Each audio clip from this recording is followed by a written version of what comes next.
नमस्कार दोस्तों, स्वागत है आप सभी का हमारे चैनल शेयर मार्केट में। मैं हूं आपका दोस्त नवी और हम यहां पर बात करेंगे एमके प्रोटीन्स लिमिटेड के बारे में। ऑलरेडी काफ़ी ज़्यादा अच्छे रिटर्न ये स्टॉक निकाल के दे चुका है। बहुत लोगों को इसने करोड़पति और लखपति बनाया, लेकिन अभी भी स्टॉक में बहुत ज़्यादा दम है।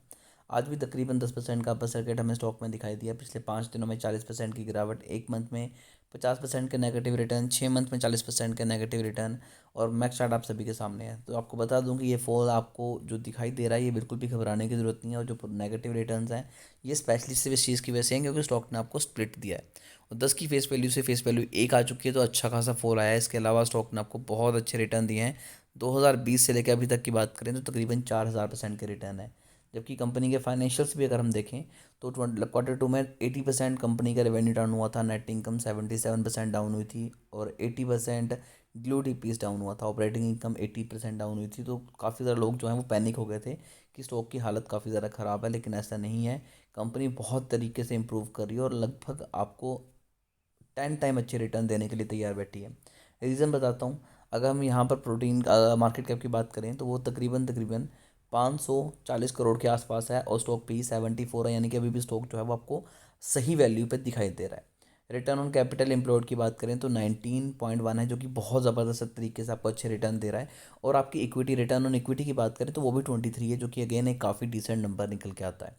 बुक वैल्यू की बात करें तो 4.24 है, यानी कि अपनी बुक वैल्यू से काफ़ी ज़्यादा ऊपर स्टॉक ट्रेड कर रहा है। डिविडेंड आपको नहीं दे रहा, तो पर्सनली मुझे डिविडेंड ज़्यादा पसंद भी नहीं है। मुझे ऐसा लगता है कि कंपनी अगर खुद को एक्सपेंड करने की कोशिश करी है, खुद को बढ़ाने की कोशिश कर रही है, तो वो डिविडेंड नहीं देगी, वो उसी पैसे को यूटिलाइज करके खुद को इम्प्रूव करे, तब भी अल्टीमेटली रिटेल इन्वेस्टर का ही प्रॉफिट होगा।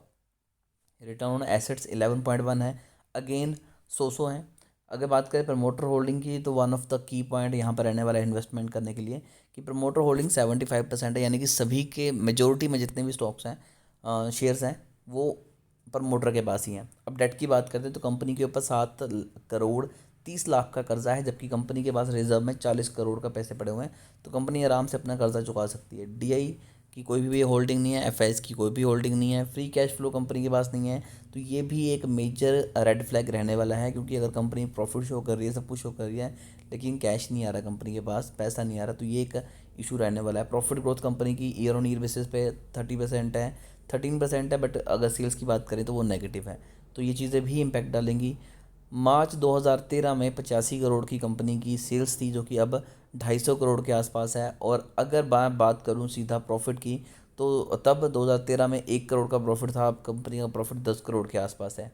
और कंपनी ने आपको तब से लेकर अभी तक डिविडेंड नहीं दिया। स्टॉक प्राइस सीएजीआर आप देख सकते हैं कि पिछले 5 सालों का डबल डिजिट में है और पिछले 3 सालों का ट्रिपल डिजिट में है। कंपाउंड प्रॉफिट ग्रोथ भी कंपनी की काफ़ी ज़बरदस्त तरीके से निकल के आ रही है। अगर मैं इन्वेस्टर्स की बात करूं तो प्रमोटर की होल्डिंग थी 2019 में 65% के अराउंड, और सितंबर 2019 में 75% कर ली। उसके बाद लगातार बढ़ती जा रही है और अभी भी तकरीबन तकरीबन 74.8 की है, यानी कि सबसे ज़्यादा बड़ी जो होल्डिंग है वो प्रमोटर के पास ही है। ओवरऑल स्टॉक काफ़ी ज़्यादा अच्छा है, पैसे लगाए जा सकते हैं प्राइस के हिसाब से भी। फिर भी इस शेयर को लेकर अगर आपकी कोई भी क्वेरी है तो आप कमेंट कर सकते हैं। हमारी कोशिश होगी कि आपको अच्छी एडवाइस दें। अभी के लिए दोस्तों इतना ही।